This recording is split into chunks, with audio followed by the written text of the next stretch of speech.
Hi, it's Keith from the Evangelical Free Church, Stony Stratford, and we're continuing our series of short talks in the Gospel of Luke. And today we're looking at Luke chapter 12, verses 22 to 34. Jesus concluded the parable of the rich fool with these words: "This is how it will be with anyone who stores up things for himself, but is not rich towards God." Last week we were looking at that and we were considering how the rich fool, as Jesus terms him, planned everything out in detail but left God completely out of the equation.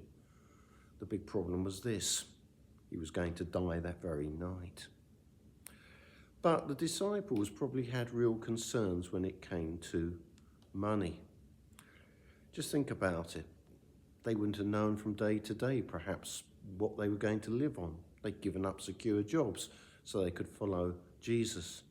And one of the reasons we tend to worry is we realise when we have times of clarity that we have so little control over our lives. They were very much in that situation. So Jesus now teaches them concerning that. They would have been concerned, as I said, about what they were going to eat or what they were going to wear. But Jesus says, just look at examples from nature. He says this, verse 24, "Consider the ravens, they do not sow or reap. They have no storeroom or barn, yet God feeds them. And how much more value are you than birds?"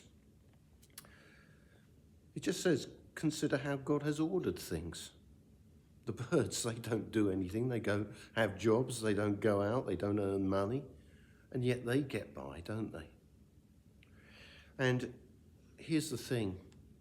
What good does worrying actually do? Well, nothing at all, is it? Because in the end, as he says in verse 25, who of you by worrying can add a single hour to his life? Well, it's obvious you can't, can you? In the end, Jesus urges them to look at how God has sustained nature. Verse 27, "Consider how the lilies grow. They do not labour or spin. Yet I tell you, not even Solomon in all his splendour was dressed like one of these. If that is how God clothes the grass of the field, which is here today and tomorrow is thrown into the fire, how much more will he clothe you, O you of little faith?" God sustains nature. Nature in itself, when we look at it, I think it's very interesting. He makes the example of Solomon. He's saying that nature is glorious, in some ways more glorious than Solomon was in all his riches and great power and wisdom. So what are they to do? Well, quite simply, they are to look to God.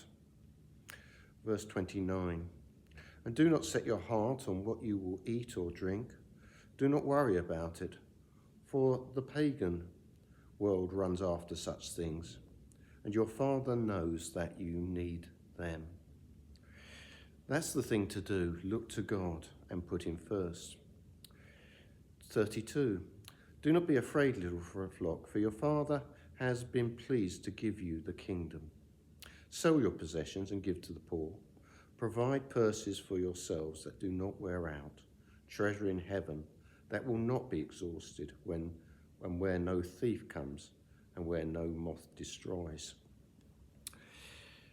Look to God, look to the things of God, and Jesus closes with this poignant statement: "For where your treasure is, there your heart will be also." We're to look to God in each and everything. He will sustain. We're to rid ourselves, and I think this is the main point here. Jesus often, when Jewish teachers taught, Jesus would have been using a form where they would have exaggerated things. But he's basically saying, rid yourselves of everything that gets in the way of your relationship with God. So what are we to do? Yeah, we are to have a care for others. We are to look for others, out for others. In James' letter to the various churches, he says this, and this is James chapter 1, verse 27, religion that God our Father accepts as pure and faultless is this: to look after orphans and widows in their distress, and to keep oneself from being polluted by the world. Do you notice that? It's not that we are to do one of those things. It's not that sort of good deeds will bring us closer to God. It's actually, isn't it, stopping things that would take us far away from God, the cares and desires of this world. And in the meantime, yes, we are to look out for others as well. Thank you so much for listening.